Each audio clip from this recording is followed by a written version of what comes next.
Hello friends, welcome to crazy GK trick. Daily current affair session में आप सभी का मैं स्वागत करता हूं।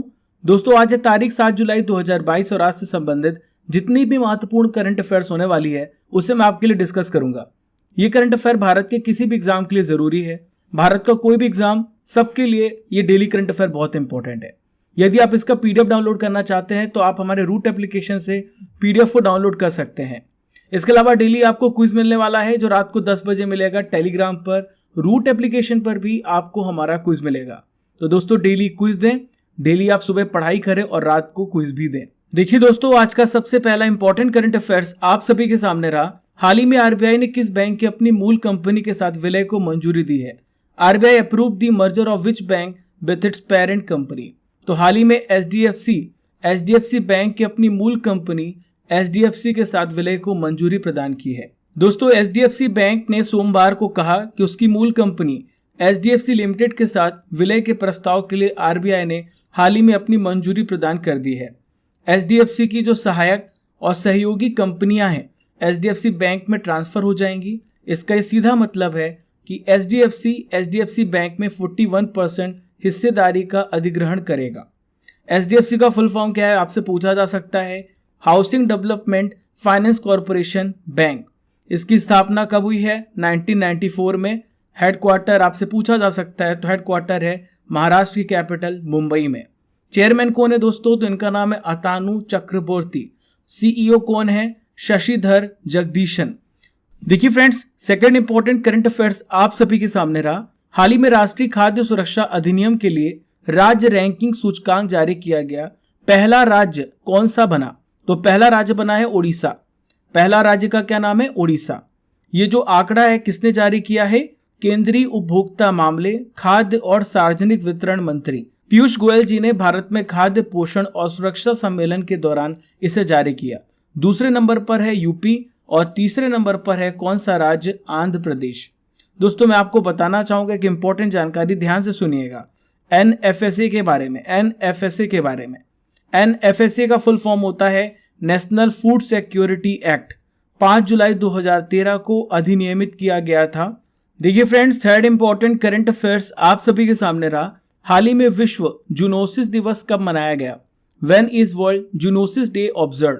तो हर साल मनाया जाता है 6 जुलाई को विश्व जूनोसिस दिवस। इस दिवस को मनाने का क्या उद्देश्य है? इस दिवस को मनाने का ऑब्जेक्टिव है जो इंसानों में फैलने वाली बीमारियां हैं, किससे? जानवरों से। जो इंसानों में फैलने वाली बीमारियां हैं उसके बारे में लोगों को जागरूक करने के लिए यह दिवस मनाया जाता है। दोस्तों, विश्व जूनोसिस दिवस की शुरुआत कब से की गई है? 6 जुलाई 1885 को जूनोटिक रोगों के बारे में अवेयरनेस बढ़ाने के लिए इसकी शुरुआत की गई है। लुईस पास्चर ने 6 जुलाई 1885 को सफलतापूर्वक रेबीज वायरस के खिलाफ पहला टीका लगाया था और टीका डिस्कवर किया था लुईस पास्चर ने। जूनोसिस रोग के बारे में मैं आपसे चर्चा करूंगा। ये ऐसी बीमारियां हैं जो जानवरों से इंसानों में फैल जाती हैं। ये वायरस, परजीवी, बैक्टीरिया और कवक के कारण होते हैं। जूनोटिक पैथोजन सीधे संपर्क के माध्यम से या भोजन, पानी या पर्यावरण के माध्यम से मनुष्यों में फैलती है। अब सवाल ये उठता है कि कौन कौन से जूनोसिस रोग हैं जो मनुष्यों में फैलते हैं जानवरों के द्वारा। देखिए फ्रेंड्स, सबसे आम जूनोसिस रोग जो है ये है प्लेग। ये जो प्लेग है चूहों से फैलता है। रेबीज कुत्ते के काटने से फैलता है। जो टीबी है, ट्यूबरक्लोसिस है, ये डस्ट की वजह से फैलता है और या फिर कोई इन्फेक्टेड एनिमल है उससे भी टीबी आपको फैल सकता है। देखिए friends, fourth important current affairs आप सभी के सामने रहा। हाल ही में शैक्षणिक उत्कृष्टता के लिए लोक प्रशासन में किस पुरस्कार की स्थापना की जाएगी? Which award will be instituted in public administration for academic excellence? तो दोस्तों, इस अवार्ड का नाम है doctor Rajendra Prasad memorial award. दोस्तों, इस अवार्ड की स्थापना भारत के सबसे पहले राष्ट्रपति, इनका क्या नाम है? डॉक्टर राजेंद्र प्रसाद, इनकी याद पर, इनकी स्मृति पर स्थापित किया गया है। ये जो अवार्ड है विज्ञान और प्रौद्योगिकी मंत्री, क्या नाम है इनका? डॉक्टर जितेंद्र सिंह नाम है। इन्होंने एकेडमिक एक्सीलेंस के लिए पब्लिक एडमिनिस्ट्रेशन में doctor Rajendra Prasad memorial award की स्थापना की घोषणा की है। दोस्तों, मैं आपको बताना चाहूंगा, ध्यान से सुनिएगा, भारतीय लोक प्रशासन संस्थान की कार्यकारी परिषद की 320वीं बैठक की अध्यक्षता डॉक्टर जितेंद्र सिंह ने कहां पर की? नई दिल्ली में की। अब आइए जानते हैं दोस्तों कि भारतीय लोक प्रशासन संस्थान IIPA, इसकी स्थापना कब हुई है? 1954 में IIPA की स्थापना हुई है। ये भारत सरकार के कार्मिक मंत्रालय के तहत और प्रशिक्षण संगठन के रूप में कार्य करता है। चलिए फ्रेंड्स, आइए बढ़ते हैं पांचवें महत्वपूर्ण प्रश्न की ओर। तो पांचवा महत्वपूर्ण प्रश्न आप सभी के सामने रहा। हाल ही में पी गोपीनाथन नायर जी का निधन हो गया। इनकी निधन 100 वर्ष की आयु में हुई है। ये कौन थे? तो दोस्तों ऐसे प्रश्न पूछे जाते हैं। तो गोपीनाथ नायर का संबंध किससे था? ये स्वतंत्रता सेनानी थे, ये फ्रीडम फाइटर थे जिनका हाल ही में निधन हुआ है। इन्होंने अपना पूरा जीवन गांधी जी के विचारों पर पालन करने के लिए दे दिया। 1942 में भारत छोड़ो आंदोलन में इन्होंने हिस्सा लिया। समाज में इनके बेहतरीन योगदान के लिए सरकार ने 2016 में पद्मश्री से सम्मानित किया। अब आपको मुझे कमेंट बॉक्स पे बताना है कि पद्मश्री भारत का कौन सा सर्वोच्च नागरिक सम्मान है।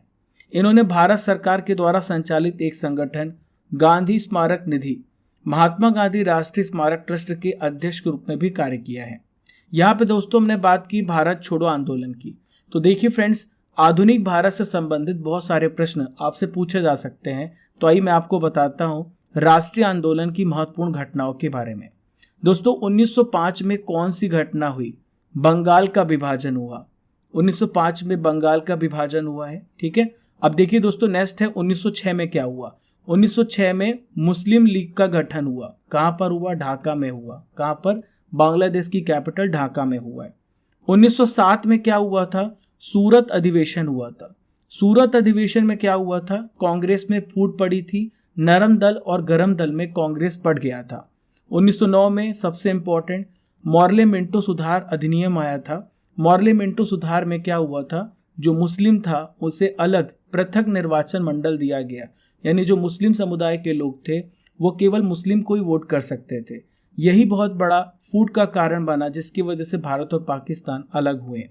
1916 में क्या हुआ? होम रूल लीग आंदोलन का शुभारंभ हुआ। कौन सा? होम रूल लीग आंदोलन का स्टार्ट किया गया बाल गंगाधर तिलक और एनी बेसेंट जी के द्वारा। 1917 में क्या हुआ है? महात्मा गांधी जी के द्वारा चंपारण में आंदोलन चलाया गया। कौन सा आंदोलन? चंपारण में महात्मा गांधी जी के द्वारा आंदोलन चलाया गया। 1919 में रोलेट अधिनियम लाया गया। इस अधिनियम के तहत बिना वकील बिना दलील आपको गिरफ्तार कर लिया जाता था। 1919 में कौन सी घटना हुई? जलियांवाला बाग हत्याकांड हुआ 13 अप्रैल 1919 में। दोस्तों ये थे कुछ महत्वपूर्ण प्रश्न जो आधुनिक भारत से पूछे जाते हैं। ऐसे ही मैं आपको हर एक लेक्चर में हर एक सेशन में कनेक्ट करता रहूंगा, बहुत सारी महत्वपूर्ण चीजें बताता रहूंगा। चलिए फ्रेंड्स, आज की सबसे पहली नॉलेज फैक्ट्री में बढ़ते हैं। 2022 में आइए नवीनतम नियुक्तियों को देखते हैं। एसबीआई के अध्यक्ष दिनेश कुमार खारा हैं। पीएनबी के एमडी और सीईओ कौन है? अतुल कुमार गोयल जी। सोमा शंकर प्रसाद यूको बैंक के एमडी और सीईओ बनाए गए हैं। संजीव चड्ढा बैंक ऑफ बड़ौदा के एमडी हैं। अतनु कुमार दास ये बैंक ऑफ इंडिया के एमडी और सीईओ हैं। एएस राजीव बैंक ऑफ महाराष्ट्र के। Union bank of India very very important, हाल ही में उनकी नियुक्ति हुई है। ए मणि मेघलाई, क्या नाम है इनका? ए मणि मेघलाई। एलवी प्रभाकर कैनरा बैंक के एमडी हैं। लास्ट में बात करेंगे CBI central bank of India, इसके एमडी हैं MV Rao ji. Dear students, आप सभी के लिए एक इंपॉर्टेंट जानकारी है, बिग अनाउंसमेंट है। दोस्तों रजिस्ट्रेशन ओपन किए गए हैं बहुत सारे बैचेस जो कि हमारे रूट एप्लीकेशन पर चल रहे हैं, जैसे polity batch, arithmetic batch, science batch, history batch और ज्योग्राफी बैच, जो कि भारत के लगभग सब एग्जाम के लिए डिजाइन किए गए हैं। आपको रूट एप्लीकेशन को डाउनलोड करना है और वहां पर आपको रजिस्टर करना है। रजिस्टर करना है लाइव सेशन के लिए। आप सभी को ये सारे बैचेस मिलेंगे हमारे रूट एप्लीकेशन पर, जो कि powered by crazy GK trick है। तो दोस्तों अभी जाएं और लिंक पे दिया गया है रूट एप्लीकेशन का लिंक, डाउनलोड करके अपनी क्लासेस को स्टार्ट करें। चलिए दोस्तों आइए बढ़ते हैं छठवें महत्वपूर्ण प्रश्न की ओर। तो देखिए हाल ही में तीसरा अंतर्राष्ट्रीय ड्रोन एक्सपो कहां पर आयोजित किया गया?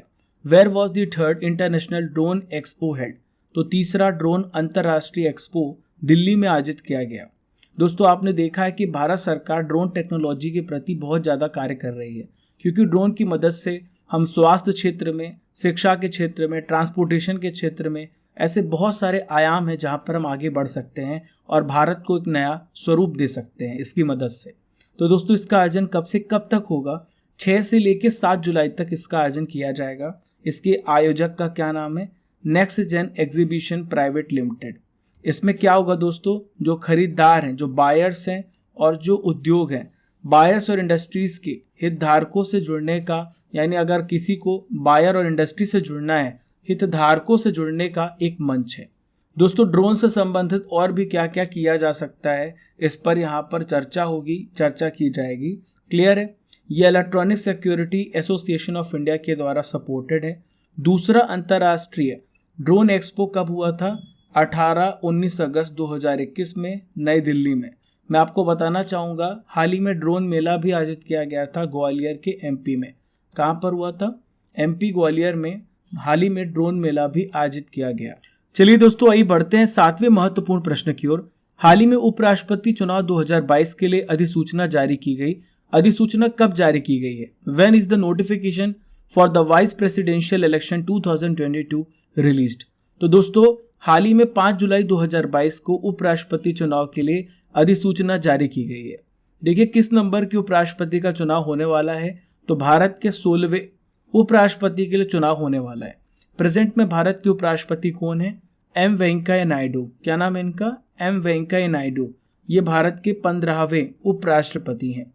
उपराष्ट्रपति चुनाव 2022 16th वाइस प्रेसिडेंशियल इलेक्शन होने वाला है। नामांकन करने की अंतिम तिथि 19 जुलाई 2022 है और चुनाव 6 अगस्त 2022 को होगा। दोस्तों, उपराष्ट्रपति जी का जो कार्यकाल है 10 अगस्त 2022 को समाप्त होने वाला है। देखिए, आइए मैं आपको बताता हूं कि उपराष्ट्रपति के चुनाव में कौन कौन भाग लेगा।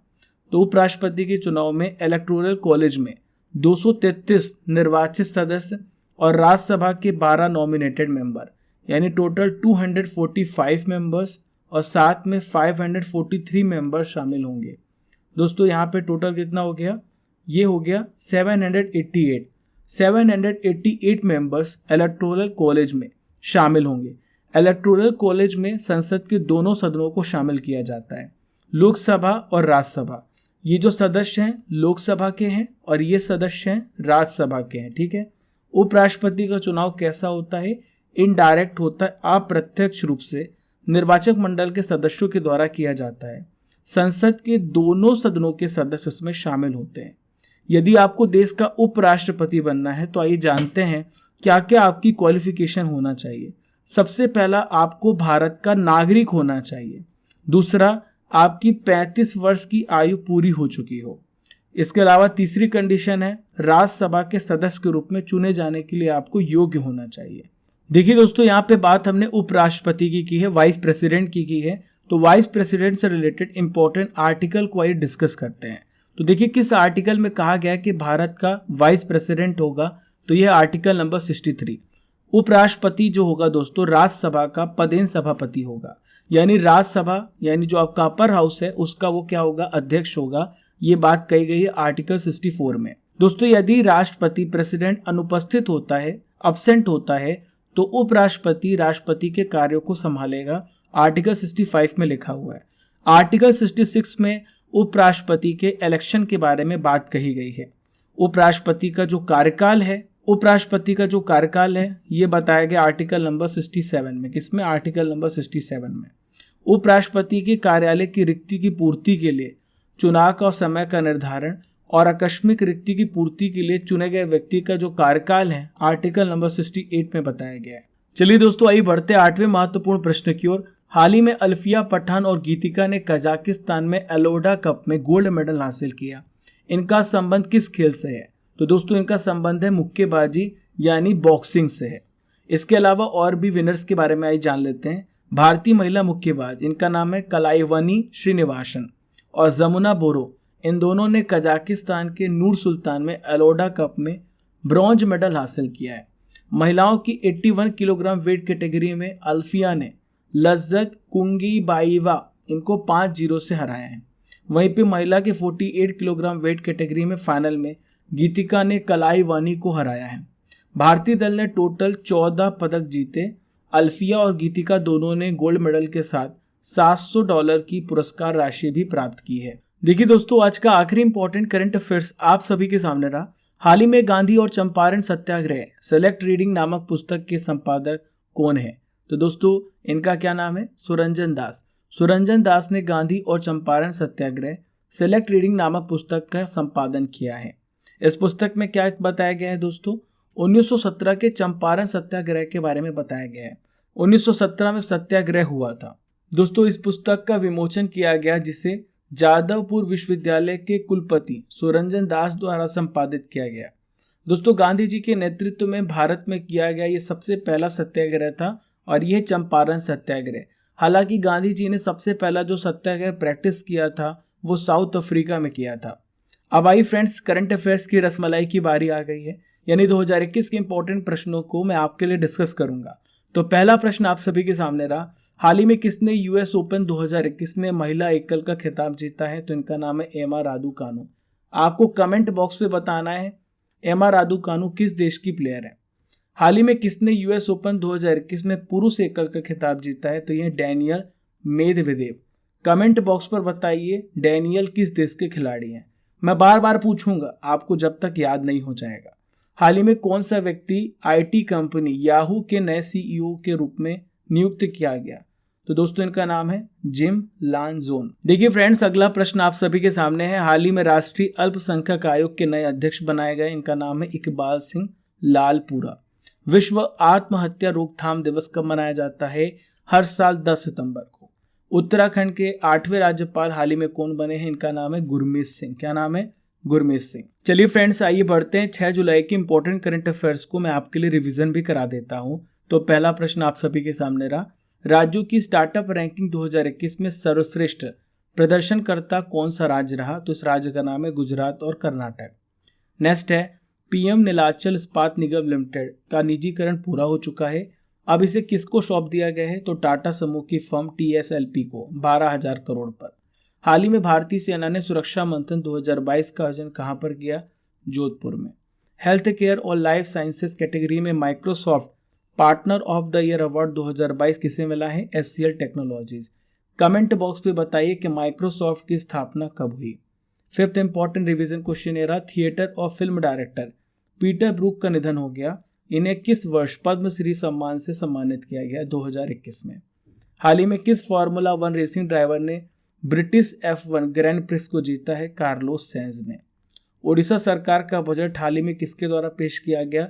निरंजन पुजारी, जो कि वित्त मंत्री ओडिशा के।